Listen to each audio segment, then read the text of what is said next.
आज गोंदिया जिल्हा मध्यवर्ती सहकारी बँकेचे अध्यक्ष, उपाध्यक्ष आणि सचिव या पदासाठीच्या पार पडलेल्या निवडणुकीत सहकार महायुती पॅनलने मोठा विजय मिळवला आहे।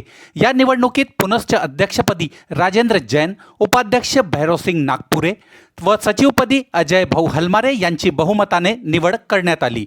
जिंकून आल्यावर राजेंद्र जैन काय म्हणाले पाहूया।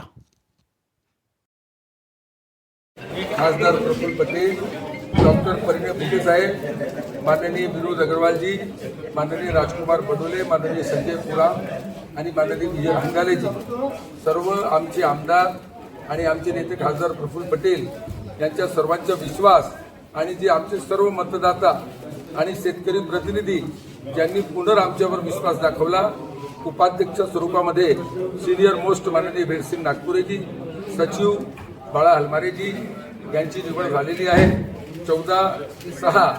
पण आम्ही पूर्ण संचालक मंडळ आता आजपासून बँकेची प्रगतीसाठी, शेतकऱ्यासाठी आणि सामान्य वर्गासाठी याच्यापेक्षा चांगल्या पद्धतीने आम्ही काम करणार आणि एकजुटीने पूर्ण संचालक मंडळ काम करतील असा माझा विश्वास आहे। आणि राज्यामध्ये ज्या पद्धतीने महायुतीची सरकार आहे त्या पद्धतीने आता बँकेमध्ये पण महायुतीची सरकार आहे आणि चांगल्या पद्धतीने लोकांचे आम्ही काम करणार ही संकल्पना आमची आहे।